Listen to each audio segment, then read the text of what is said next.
أعمالنا من يهد الله فلا مضل له ومن يضلل فلا هادي له أشهد أن لا إله إلا الله وحده لا شريك له وأشهد أن سيدنا محمدا عبده ورسوله لا نبي ولا رسول بعده اللهم صل على سيدنا محمد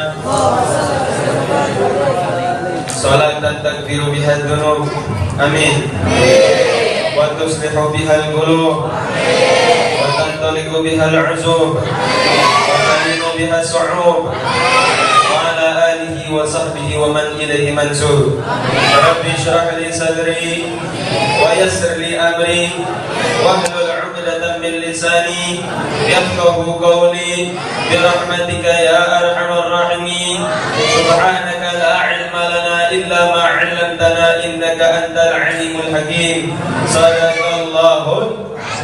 Amma ba'du, hadratul mukarramin yang kita hormati, yang kita muliakan, sahibul fadilah wa sa'adah, sahibul majlis ahbabun nabi, pimpinan daripada majlis ta'arif ahbabun nabi Habib Riza bin Muhammad Al-Habsyi. Kita berdoa kepada Allah Ta'ala senantiasa agar beliau selalu diberi keberkahan oleh Allah Subhanahu wa Ta'ala, istiqomah membimbing kita sampai bisa bertemu dengan Nabi besar Muhammad. Kemudian yang bagi hormati Sayyidil Walid Al-Habib Abdul Qadir bin Hasan As-Sagaf, kita doakan beliau panjang umur, sehat dan afiat. Nambah tinggi lagi nih.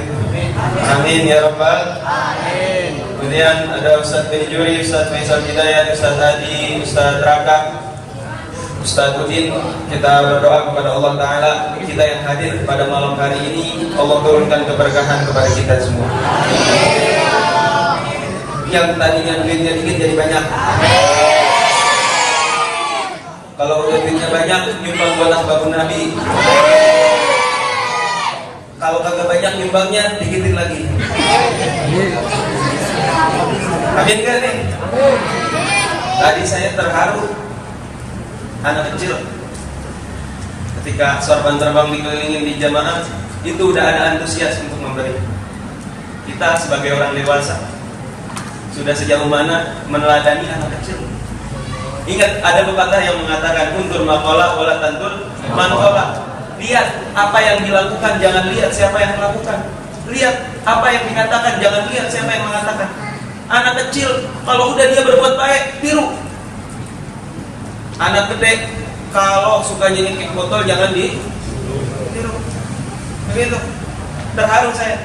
Besok-besok mudah-mudahan yang nyumbang makin banyak lagi. Amin. Biar ahbabun Nabi makin maju. Amin. Biar Ustaz tadi kagak pusing. Amin. Banyak yang nyumbang. Amin ya rabbal alamin. Berbicara masalah yang tentang Habib Reza katakan dan juga Ustaz Bejuri katakan, saya hanya melanjutkan kata Allah Subhanahu wa Ta'ala dalam suratul Imran. Surah Al-Imran kata Allah Ta'ala, wa inna fi khalqis samawati wal ardi wa ikhtilafil laili wan nahari la ayatin liulil albab alladzina yadhkuruna Allaha qiyaman wa qu'udan wa 'ala junubihim wa yatafakkaruna fi khalqis samawati wal ardh. Allah Ta'ala mengucapkan apa di dalam surah Al-Imran? Inna fi khalqis samawati wal ardh, sesungguhnya di dalam penciptaan langit dan bumi, wa ikhtilafil laili wan nahar, dan penciptaan pergantian langit dan bumi dan pergantian malam dan siang, la ayatil liulil albab, ada tanda-tanda bagi orang yang berpikir. Tanda-tanda apa itu? Tanda-tanda bahwasanya Allah Subhanahu wa Ta'ala ada. Tanda-tanda bahwasanya Allah Ta'ala betul itu Tuhan kita semua. Siapa yang Allah katakan ulil albab? Siapa yang Allah katakan orang yang senantiasa berpikir, memiliki akal, cerdas, senantiasa mengingat Allah? Alladzina yadhkuruna Allaha qiyaman wa qu'udan wa 'ala junubihim. Orang yang berdirinya ingat sama Allah Ta'ala, duduknya ingat sama Allah Ta'ala, tidurnya pun ingat sama Allah Ta'ala. Pertanyaan saya, kalau mau tidur baca doa tidur apa kagak? Yang di sini kalau mau tidur baca doa tidur apa kagak? Baca. Doanya bagaimana? Doanya bagaimana? Baru bangun tidur, doa dulu apa pegang HP dulu?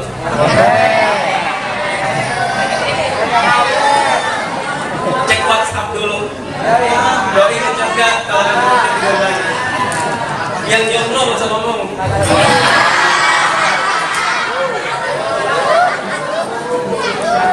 Di WhatsApp kok sama amat kayak menantu. Di mulai dibiasakan kita mengikuti teladan sunnah Nabi SAW. Jangan mentang-mentang sunnah, jangan mentang-mentang alah sunnah inilah biarin aja lah. Doa baru bangun tidur sunnah, doa mau tidur sunnah. Hati-hati, terutama perempuan kagak baca doa tidur, hati-hati. Jangan sampai tidurnya ente digoda majin. Jangan sampai, makanya orang yang suka repan, istilah dulu tuh ada repan, apa itu ditimpa majin. Nah itu barangkali sebelum tidur lupa baca doa. Yang suka ketempelan, yang suka kesurupan, barangkali sebelum tidur lupa baca doa. Baru bangun tidur kagak baca doa langsung cek HP. Siapa sih yang mau ngecek?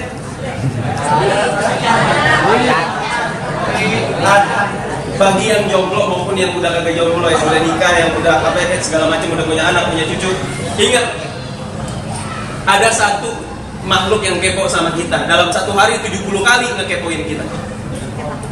Tahu gak siapa kira-kira? Malaikat Israil. Tugasnya malaikat Israil ngapain? Cabutnya. Dalam satu riwayat, malaikat Israil dalam satu hari mengintai setiap orang. Tuh ada yang kepo sama kita. Ada yang kepo sama kita. Jadi udah nggak usah khawatir. Yang jomblo-jomblo udah ada yang kepoin kita tuh. Malaikat Israil. Alhamdulillah. Inna fi khalqis samawati wal ardi wa ikhtilafil laili wan nahari la ayatin li ulil albab alladziina yadhkuruna Allaha qiyaman wa qu'udan wa 'ala junubihim. Duduknya dia orang kalau dia ingat sama Allah, duduknya dijadikan zikir kepada Allah Ta'ala. Kalau dia tidur nih orang, tidurnya dijadikan zikir kepada Allah Ta'ala. Setiap segala sesuatunya mengandung pahala. Setiap segala sesuatunya senantiasa diridhai oleh Allah Ta'ala. Karena kenapa? Dia sudah mengaji, dia sudah mengkaji, dan dia sudah paham daripada ayat Allah Ta'ala bahwasanya segala sesuatu, setiap orang yang senantiasa mengingat Allah, dia akan beruntung selama-lamanya dan tak akan pernah merugi. Maka oleh karena itu, beruntunglah kita yang Allah dudukkan di tempat ini pada malam hari ini. Tempat ini mengandung keberkahan, tempat ini mengandung banyak rahmat. Mudah-mudahan pulang dari sini semuanya diampuni dosa kita. Ingat, di dalam segala sesuatunya, ketika kita melakukan kehidupan sehari-hari, berinteraksi dengan orang lain, entah itu dengan orang tua, mengaji bersama guru, ada yang namanya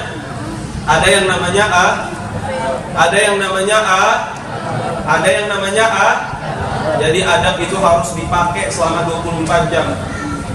Ustaz kok setiap ke majelis, setiap ngaji yang diomongin adab lagi, kapan kita ngaji ilmu yang lain? Ingat, ulama-ulama terdahulu itu mengkaji ilmu adab selama 30 tahun. Baru setelah itu 20 tahunnya mereka kaji untuk mengkaji ilmu-ilmu Allah yang lain. Karena kenapa? Dengan adab seseorang bisa mendapatkan keberkahan dari Allah. Dengan adab seseorang bisa sukses dunia akhirat. Dengan adab seseorang bisa maju. Seseorang bisa dikenal oleh Allah Ta'ala. Seseorang bisa dikenal oleh Nabi Muhammad SAW. Karena apa? Mengaji dengan adab. Akhirnya dengan adab tersebut dia bersambung antara gurunya dengan guru-gurunya yang lain. Akhirnya dari gurunya ke gurunya sampai bersambung dengan Nabi Muhammad SAW. Dan apabila tali ikatan irtibat tersebut tersambung sampai ke baginda Nabi, maka kita akan mendapatkan pandangan daripada baginda Nabi besar Muhammad SAW. Ingat, salah satu ulama yaitu Al-Habib Abdullah bin Abu Bakar Al-Idrus Sohibur Rotib, beliau pernah berpesan, alamatus sa'adah at-taufiq wal hidayah al-adab. Ingat, tanda-tanda orang yang senantiasa bahagia, alamatus sa'adah wa alamatus salama, orang yang selamat, tanda-tandanya orang yang mendapatkan taufik dan hidayah dan inayah dari Allah adalah husnul adab wa husnul akhlak. Baiknya adab dan baiknya li'annahu hayatul qalbi. Seseorang yang hatinya mati bisa menjadi hidup kembali dengan adab. Seseorang jika ingin hatinya senantiasa hidup, pergunakanlah adab dalam kehidupan kita sehari-hari. Dengan orang tua kita menggunakan adab, mengaji dengan guru dengan adab, nongkrong pun ada adab. Ada adabnya, nongkrong pun ada adabnya. Enggak boleh kita manggil yang lebih tua dengan nama. Harus dengan hormat, panggilan kakak, bapak, om, tante. Nggak boleh kita manggil namanya langsung. Manggil orang tua kita aja secara langsung nggak boleh, dia kan? Yang bapaknya Budi siapa namanya? Ada yang dulunya orang minta duit sama bapaknya, Pak, minta duit dong mau jajan. Hari gini kalau sampai ada yang langsung nyebut namanya Budi gitu. Budi mau jajan, Bud gitu. Itu kurang ajar. Seseorang apabila dia tidak menggunakan adab di dalam pergaulannya sehari-hari kepada orang tua, kepada guru, jangan harap hatinya akan hidup selama-lamanya. Seseorang akibat daripada buruknya akhlak bisa mematikan hati. Kalau hati sudah mati, akan batu dinasehatin gak mempan. Maka jangan sampai kita ini hatinya mati gara-gara buruk adab sama orang lain, sama guru, sama orang tua, sama teman-teman satu tongkrongan. Nah, beruntungnya kita didudukan oleh Allah Ta'ala pada malam hari ini untuk memperbaiki adas kita, untuk memperbaiki akhlak kita, agar bisa mendapatkan berkah dari guru-guru kita, agar bisa mendapatkan nadhrah daripada guru-guru kita, pandangan rahmat dari guru-guru kita, sehingga apa? Menimbulkan keberkahan dan keridhaan dari Allah Subhanahu wa Ta'ala. Sehingga jika Allah Subhanahu wa Ta'ala sudah ridho kepada kita, apa yang kita inginkan dikabul oleh Allah Ta'ala. Ini syarat kalau mau sukses itu gampang. Al-Bagir dulu nyantri di Ummul Qura Al-Islami, pimpinan Kiai Haji Hilmatul Mubin MC. Beliau senantiasa mengajarkan kita akhlak. Salah satu wa min tauqiril muallim, salah satu daripada adab kita kepada guru, daripada menghormati guru, apa? La alla yamshiya amamahu wa la yajlisa makanahu. Agar kita tidak berjalan membelakanginya atau berjalan di depannya, wa alla yajlisa makanahu, dan agar tidak menempati tempat duduknya. Ini kita belajar adab, kita belajar akhlak dikit-dikit. Ini pernah dibahas di dalam kitab Ta'limul Muta'allim karya Syekh Burhanuddin Az-Zarnuji. Jadi sedikit demi sedikit kita akan belajar yang namanya adab, akhlak. Insya Allah dengan kita belajar adab dan akhlak kita mendapatkan ilmu yang bermanfaat. Dan apabila ilmu kita sudah bermanfaat, insya Allah kita jadi orang yang bermanfaat di dunia dan akhirat. Ingat hadis Nabi SAW, khairun nas anfa'uhum nas. Sebaik-baiknya manusia adalah orang yang bermanfaat bagi manusia yang lain. Udah, nggak usah lah jadi cita-citanya yang tinggi, minimal kalau nggak bisa jadi apa-apa, jadi orang yang bermanfaat bagi orang lain. Jadi presiden bisa manfaat gak? Jadi presiden bisa manfaat gak? Nah, makanya nih saya doain mudah-mudahan salah satu di antara antum ada yang jadi presiden. Jadi presiden yang mantap, yang cakep, aja sama rakyat. Gitu. Atau jadi menteri, jadi pejabat, yang jadi pejabat kudu adil sama rakyat, biar bisa nerapin yang namanya hadis Nabi SAW. Jadi mudah-mudahan kita semua bisa jadi orang yang bermanfaat, mendapatkan berkah dari guru-guru kita, mendapatkan ridho dari Allah Ta'ala, dan mendapatkan cinta suci dari baginda Nabi Muhammad. Maulaya salli wa sallim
doanya bagaimana?